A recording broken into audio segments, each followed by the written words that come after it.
অজ্ঞানতার কারণ। ভয়ের কারণ হচ্ছে অজ্ঞানতা। অজ্ঞানতা থেকে ভয়ের জন্ম হয়। যেমন রাতের বেলা আমরা সবাই ভয় পাই, যখনই সূর্য ডুবে যায় অন্ধকার নামে সঙ্গে সঙ্গে আমরা ভয় পাই। কেন ভয় পাই?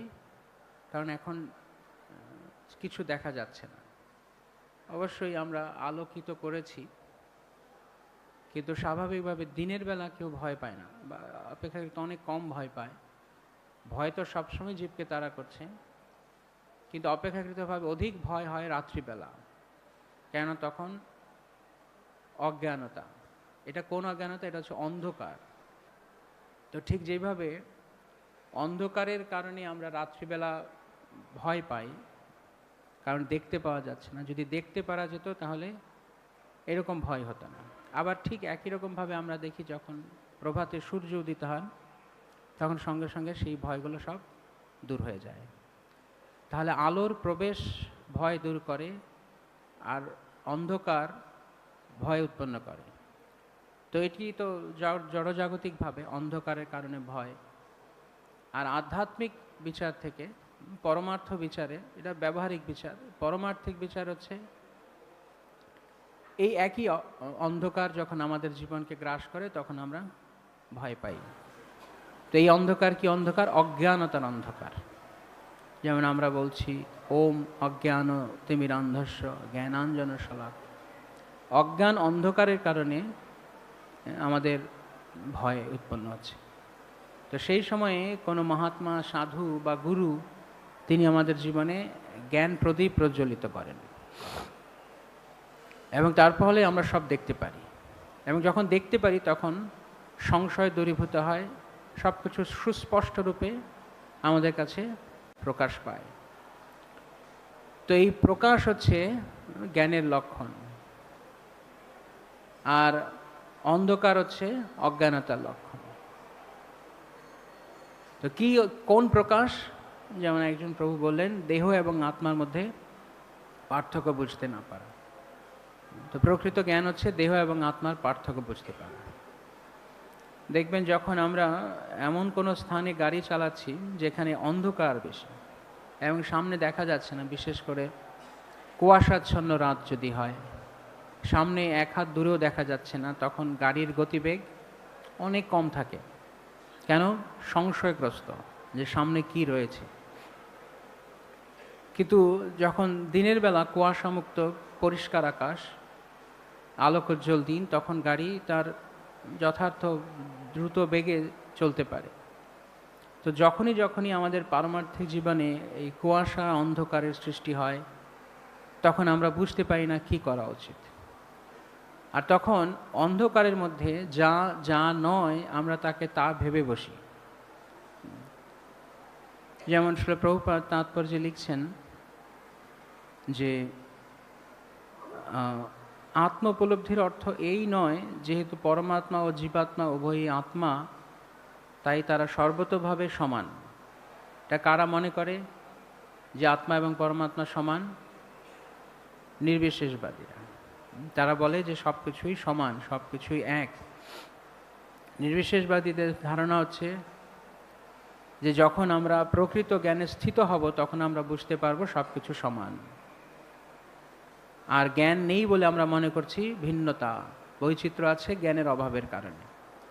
জ্ঞানের অভাবে বৈচিত্র্য হয় না, জ্ঞান থাকলে বৈচিত্র্য বোঝা যায়? কোনটা?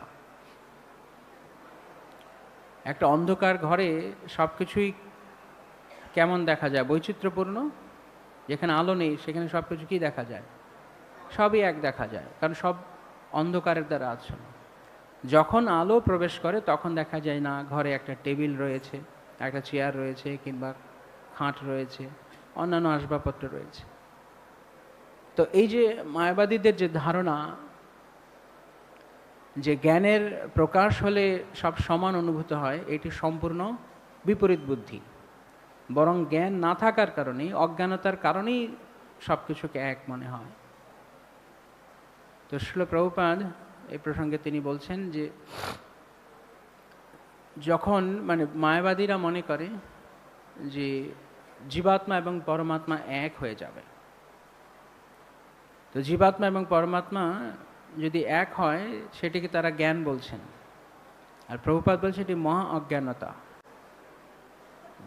এই জগতে দেখুন না আপনি, স্বাভাবিকভাবে যেমন আমার চোখ রয়েছে, আমি দেখছি বা আমরা সবাই দেখছি, তা আমরা কি দেখছি?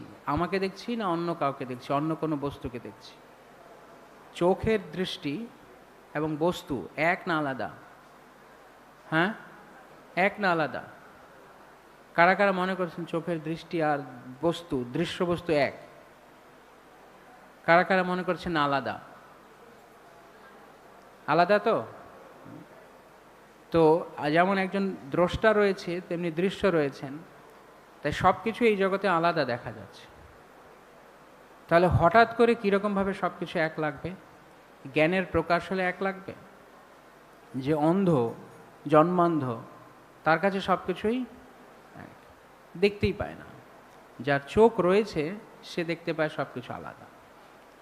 তাহলে সহজেই এই কথা প্রতিপন্ন করা যায় যে জ্ঞানের প্রকাশ হলেই বৈচিত্র্য অনুভব করা যাবে। যখন জ্ঞানের অভাব, জ্ঞান শূন্যতা, তখন সব কিছুকে এক লাগে। তাই এই যে নির্বিশেষ সিদ্ধান্ত যে সব কিছু এক, এটি মূর্খের সিদ্ধান্ত, মূর্খতাপূর্ণ সিদ্ধান্ত। তো এই কারণে যখন আমরা সব কিছুকে এক যখন ভালো করে দেখতে পাচ্ছি না, তখনই ভয়ের উৎপত্তি হচ্ছে।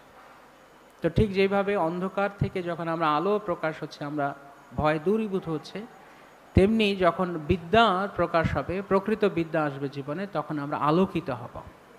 যেমন অনেক জায়গায় বলে যে বিদ্যা হচ্ছে আলো, নলেজ ইজ লাইট, জ্ঞান হচ্ছে আলো।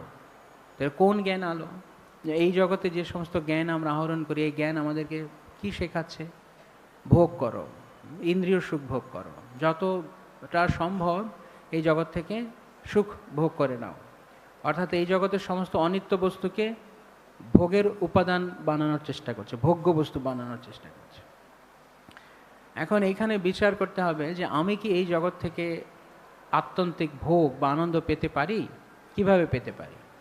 যদি পেতে পারি তাহলে বিচার করি আমরা। আচ্ছা, আমরা দেহ না আত্মা?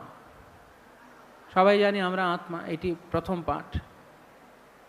এখন আত্মা নিত্য না অনিত্য? নিত্য। আর আত্মা, এই জগতে আত্মা ব্যতীত বাকি এই যে দৃশ্যমান জগৎ, এই জগৎটা নিত্য না অনিত্য? অনিত্য। তাহলে এই জগতের সমস্ত বস্তুগুলো অনিত্য। তো আমি যে কোনো বস্তুকে এই জগতে আঁকড়ে ধরার চেষ্টা করছি, তা নিত্য না অনিত্য? তাহলে নিত্য যদি অনিত্যকে আঁকড়ে ধরে, তাহলে তার পরিণাম কি হবে? পরিণামে সে কি পাবে? আনন্দ না বেদনা? সরল ব্যাপার। যে নিত্য, যেহেতু আমরা নিত্য, তাই আমাদের আনন্দটাকে ধরে রাখার প্রবণতাটা নিত্যকালের জন্য। কিন্তু যেই বস্তু থেকে আমরা আনন্দ পেতে চাইছি, যেই ব্যক্তি থেকে আমরা আনন্দ পেতে চাইছি, সেগুলো সব অনিত্য। কি কি অনিত্য যদি আমরা দেখি, কি কি অনিত্য এই জগৎ যদি তালিকা করি, তাহলে আমরা কি দেখতে পাবো? তালিকা শেষ হবে কখন? তাই সহজ কথায় বলা যায়, কৃষ্ণ নিত্য বস্তু, কেবল কৃষ্ণ ব্যতীত সব কিছুই অনিত্য। তাহলে এটা বুঝতে কতক্ষণ লাগলো? 1 মিনিট 2 মিনিট লাগলো? বুঝেছি আমরা। কারা কারা বুঝতে পেরেছেন এই বিষয়টা?